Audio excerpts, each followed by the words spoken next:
Hi friends, இன்றைக்கி நம்ம வீடியோவில் நாட்டுக்கோழியை வச்சு 2 in 1 ஒரு ரெசிபி எப்படி பண்ணலான்னு பார்க்கலாம். இந்த ரெசிபி பார்த்திங்க அப்படின்னா இட்லி தோசைக்கு தொட்டுக்கிறதுக்கு கரெக்டான ஆப்டாக இருக்கும். அதே போல் நம்ம ரசம், தயிர் இது மாதிரி நம்ம தொட்டுக்கிறதுக்கும் சிக்கன் வறுவலாமல் எடுத்துக்கிறதுக்கு நம்ம கரெக்டாக இருக்க மாதிரி இருக்கும். இப்போ நார்மலாக நம்ம சிக்கன் கிரேவி இப்போ வேணும், அதாவது இட்லி தோசைக்கு தொட்டுக்கிறதுக்கு வேணும் அப்படின்னா நம்ம சின்ன வெங்காயம், தக்காளி இதெல்லாம் நம்ம சேர்த்து பண்ணுவோம். இல்லை அப்படின்னா சின்ன வெங்காயத்தை அரைச்சி விட்டு பண்ணுவோம், இல்லைன்னா தக்காளியை லைட்டாக அரைச்சி விழுதெடுத்து கூட நம்ம கிரேவி ரெடி பண்ணுவோம். இந்த வறுவலுக்கு பார்த்திங்க அப்படின்னா அதாவது வறுவலாகவும் இல்லாமல் கிரேவியாகவும் இல்லாமல் இருக்கும் கண்டிப்பாக இந்த ரெசிபி பார்த்திங்க அப்படின்னா நாட்டுக்கோழிலையும் பண்ணலாம், அதே போல் நம்ம பிராய்லர் கோழிலையும் பண்ணலாம்.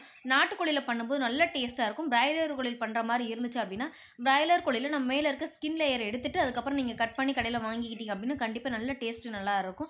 அதே போல் இந்த வறுவலுக்கு பார்த்திங்க அப்படின்னா கொஞ்சம் ஓரளவுக்கு எலும்பு பீஸாக இருக்கிற மாதிரி இருக்கணும். பிராய்லராக இருந்தாலும் சரி, நாட்டுக்கோழியாக இருந்தாலும் சரி. நாட்டுக்கோழியில் கண்டிப்பாக எலும்பு இருக்கும். பிராய்லரில் நீங்கள் பண்ணுற மாதிரி இருந்துச்சு அப்படின்னா கண்டிப்பாக ஓரளவுக்கு எலும்பு பீஸாக போட்டு பண்ணிங்க அப்படின்னா நல்ல டேஸ்ட்டாக இருக்கும். வெறும் சதை பீஸ் போட்டு பண்ணும்போது பார்த்திங்க அப்படின்னா கொஞ்சம் சக்கையாக இருக்கிற மாதிரி இருக்கும். அதனால தான் ஓரளவுக்கு எலும்பு பீஸில் இதை பண்ணணும், நல்லா டேஸ்ட்டாக இருக்கும். வாங்க இந்த ரெசிபி எப்படி பண்ணலாம் அப்படிங்கிறத பார்க்கலாம். இந்த ரெசிபி பண்ணுறதுக்கு 2 கிலோ நாட்டுக்கோழி எடுத்து வச்சுருக்கேன். பேன் நல்லா சூடாயிடுச்சு. ஒரு 5லேருந்து 7 ஸ்பூன் அளவு நல்லெண்ணெய் விட்டுக்கலாம். நல்லெண்ணெய் வந்து நல்லா செக்கெண்ணெயாக இருந்தால் நல்லா வாசனையாக இருக்கும். அதுக்கப்புறம் பார்த்தீங்க அப்படின்னா தாளிப்புக்கு 2 ஸ்பூன் சீரகமும் 2 ஸ்பூன் மிளகும் எடுத்து வச்சுருக்கேன். அதிலேருந்து 1 ஸ்பூன் சீரகத்தையும் 1 ஸ்பூன் மிளகையும் மிக்ஸி ஜாரில் சேர்த்து லைட்டாக ஒரு பல்ஸ் விட்டு எடுத்துகிட்டு பேலன்ஸ் இருக்க 1 ஸ்பூன் சீரகத்தையும் மிளகையும் அப்படியே முழுசாகவே எல்லாத்தையும் டோட்டலாகவே 2 ஸ்பூன் மிளகு 2 ஸ்பூன் சீரகத்தையும் எல்லாத்தையும் மொத்தமாகவே இதில் சேர்த்துட்டு நல்லா எண்ணெயில் பொரிய விடலாம். நல்ல மிளகு சீரகம் 2 நல்லா எண்ணெயில் பொரிஞ்சக்கப்புறமேல ஒரு 10 பல் அளவு நாட்டுப்பல் பூண்டை வந்து நல்லா தோல் நீக்கிட்டு இதில் சேர்த்துக்கிறேன். நல்ல எண்ணெயில் நல்லா சீரகம், மிளகு, பூண்டு இதெல்லாம் நல்ல எண்ணெயில் பொரிஞ்சு வரணும். பொரிஞ்சு நல்லா வந்ததுக்கப்புறமேலும் வரமிளகாவை இதில் சேர்த்துக்கலாம். 15லேருந்து 17 வரமிளகாவில் காம்பை கிள்ளிட்டு உள்ளே இருக்கக்கூடிய விதையெல்லாம் எடுத்துகிட்டு இதில் சின்ன சின்ன பீசஸாக கட் பண்ணி இதில் சேர்த்துக்கிறேன்.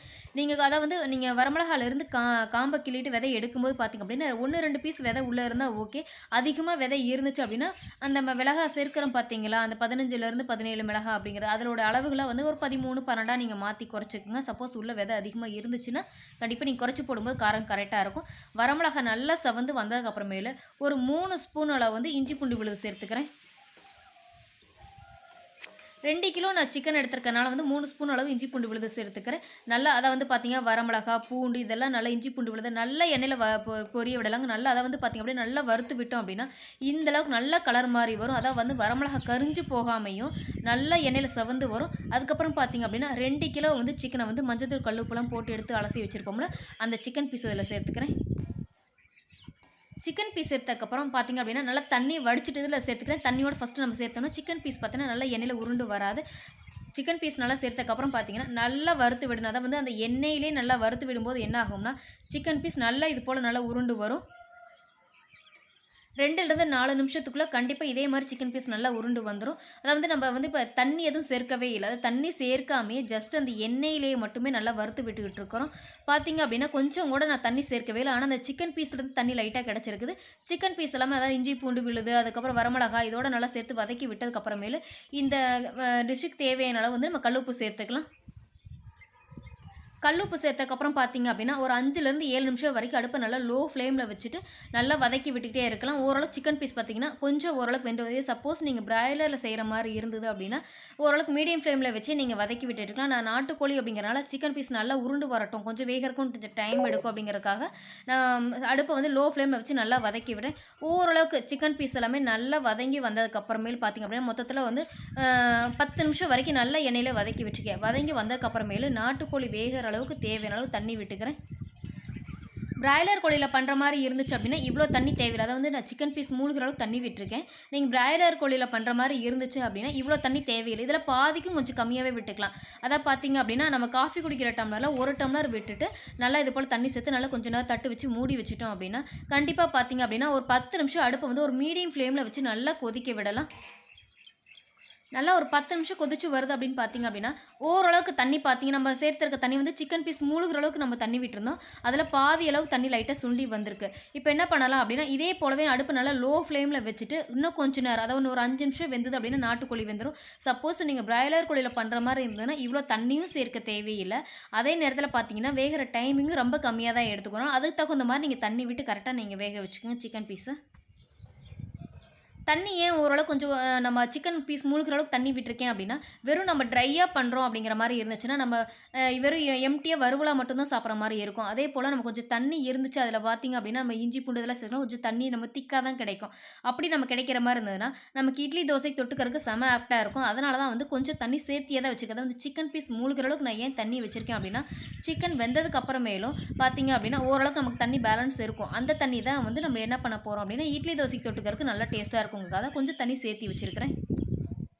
சிக்கன் பீஸ் ஓரளவுக்கு நல்லாவே வெந்து வந்துருச்சு. இப்போ இறக்கறதுக்கு முன்னாடி பார்த்தீங்க அப்படின்னா, ஒரு 2 ஸ்பூன் அளவு நல்லெண்ணெய் விட்டு நல்லா லைட்டா இது போல நல்லா கலந்து விட்டுக்கலாம். கலந்து விட்டுட்டு பார்த்தீங்க அப்படின்னா, ஒரு தட்டு வச்சு மூடி வச்சுலாம் 2 நிமிஷம் மட்டும் அடுப்ப நல்லா லோ ஃப்ளேம்ல வச்சுட்டு அப்படியே விட்டுறலாம். சிக்கன் பீஸை தாளித்து விட்டுட்டு லைட்டாக நான் தண்ணி விடும்போது பார்த்தீங்க அப்படின்னா 1லேருந்து 1 1/2 டம்ளர் அளவு நான் கொஞ்சம் தண்ணி சேர்த்தி தான் வச்சேன். ஏன் சேர்த்தி வச்சிருக்கேன் அப்படின்னா, வெறும் எம்ப்டியாக வெறும் பீஸாக இருந்ததுன்னா நமக்கு அப்படியே சாப்பிட்ற மாதிரி தான் இருக்கும். இப்போ பாருங்கள் சிக்கன் பீஸோட சேர்த்து உள்ள லைட்டாக அந்த தண்ணி இருக்குது. அந்த தண்ணி பார்த்தீங்க அப்படின்னா சொல்லப்போனால் கிரேவி டைப்பில் தான் நமக்கு கிடைக்கும்.